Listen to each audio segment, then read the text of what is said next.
سلام سلام سلام سلام سلام سلام peaceful peaceful peaceful peace peaceful peace Bismillah, alhamdulillah, assalamu alaikum. By now you know that means peace be unto you. This is a greeting that all the messengers of God greeted each other with, they greeted the people with, and we're greeting you with that same greeting. Peace be unto you. You won't find another group of people who are striving more towards peace. To have peace with their Creator, to have peace with themselves, and to have peace with their fellow human beings, those are those who strive humbly to submit and to surrender to the one God, doing what He wants them to do on His terms. Those are the Muslims. You could be a Muslim anytime. You can do it right now or after the show. But think about this very important invitation. One man who we're going to be interviewing today, he accepted the call to submit and surrender to the one God, to do what all the messengers of God did, and that's Islam, submitting to God on His terms. Now, we're going to be talking to James, and we have a double treat for you. We have Sheikh Yusuf Estes. He's going to be interviewing this 85-year-old man who came to Islam, who came to the submission of one God, realizing that, you know what, I've been through everything, a lot of things, different things, and this is where I needed to be. If I wanted to be successful, time's running out. We might not make it to 85 years old. We might not make it till tomorrow. And this is something that we need to think about. The lights will go on after the party, and the party will end. And you will be alone, and you will have to be accountable for everything you've done. Life is not all about just chasing that man or woman or that good time.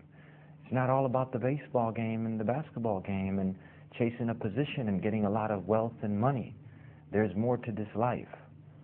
And it's up to you to be sincere enough within yourself and to want to know more. That's the first step. And then to ask the one who has created all this to guide you and to make things clear. That'd only be fair. If you wanted it, it'd only be fair if He gave it to you, wouldn't it now? And He's willing to give it to you. He's willing to guide you because that's one of His attributes. He's the most loving, the most merciful, and He's the guide. But you want it first to be guided. So we're going to see how this man James was guided, and Sheikh Yusuf Estes is going to be talking to him, and then we'll come back. So I hope you enjoyed this week's episode of The Deen Show. Welcome to The Deen Show. No, I'm not Eddie. This is Yusuf Estes welcoming you to The Deen Show on behalf of Eddie and all the folks here at The Deen Show. Today's program is amazing and exciting with a lot of things happening.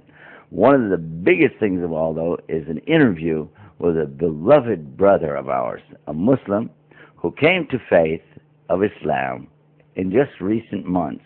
And what's really interesting about this, he has spent more than 85 years on this planet in investigating faith, finding out about people, and we'll let him tell his own story. That and more is all coming up right here on The Deen Show.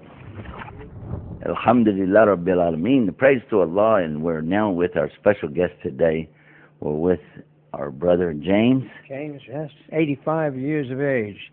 I just hope I'm strong enough to go through this interview. My throat has been giving me trouble. Well, I was told that's a brother just told me that's the gift of Hajj, is this special voice we get afterwards when we can't. I believe so. Well, I'm not alone in this, actually. Most of our companions in the party are in the same condition. So we're here. Tell us where we are. Where are we located? Well, we're located in Jeddah in a rather nice hotel here. Not very far from Mecca. No, not very far. I don't know how many kilometers, but the journey time was about an hour or something like that. A lot depends on the traffic. Yeah, it does. So why would you and I, be here in a place usually associated with Arabs and that type of thing? Well, we're here as a newcomer to the Muslim faith. I'm bound to come here, if Allah wills, during my lifetime, at least once.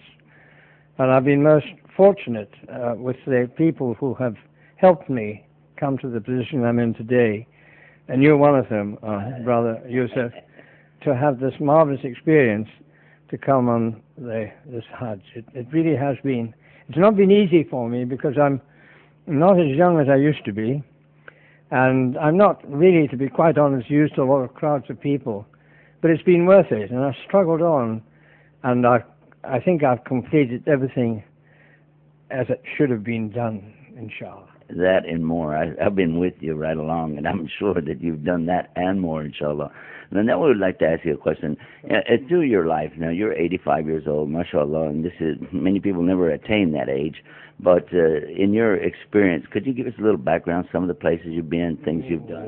Well, I was born in Scotland a long time ago. I was a middle-class family. My father was a doctor, but they were overseas in Nigeria, and he was overseas, and I didn't really see much of him, so I grew up with Scottish Presbyterian Christian relatives, and they gave me the background of believing in God and worshiping Him. And then complications came on in that scheme later on. I went to a Roman Catholic school, and I was confused and never really adjusted too well to what was then a sort of new religion to me.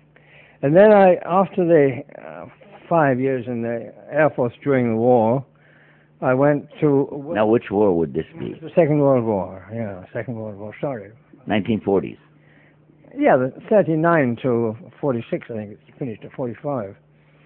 After that, I managed to obtain a job with a large company in the Red Sea based in Aden, and spent a year in London learning the business, and went out there. And that was when I first came into contact with people of the Muslim faith, mostly Arabian. Oh, so you're not a newcomer to meeting Muslims? No. I worked with them. We worked with all kinds of people there of different faiths. But I learned something about the Quran then and the Islam at that time, which would be about 1949 to 1952 when I was there.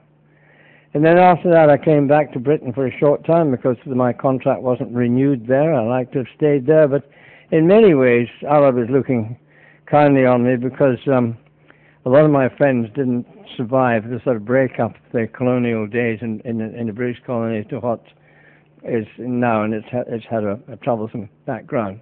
Then I went to Hong Kong for a short time, working in a business company there. Now, were there any Muslims in Hong Kong? No, I never met any Muslims. I was completely divorced from any sort of religion, really, by that time. But and then I went to Africa, to the Central African Federation, Rhodesia, as it was then called, now called Zimbabwe, and got a simple job, which is more to my suiting, with the health department, killing mosquitoes. You were a mosquito killer. I was a mosquito killer and killing and dealing with the problem of schistosomiasis. That's a difficult word to pronounce, bilharzia, which can be caught from going into rivers. So I worked for them for a while, and then the federation broke up. It's a long story. We haven't got time for that. And I transferred across to the veterinary department and worked in pet supply control very successfully, until I took and then the war years come on. I wasn't involved in any religious experience at that time. And eventually I got back to Britain, but then went back to Africa again. But in the circumstances in Zimbabwe today, I came back to London about 5 years ago. I see. So now you're not a fly killer anymore. Not a fly killer. Just on an individual basis. That's very true. But then I thought to myself, look, you're getting on in age now. Now, you've always believed in God, but you haven't been praying to Him or worshiping Him for years.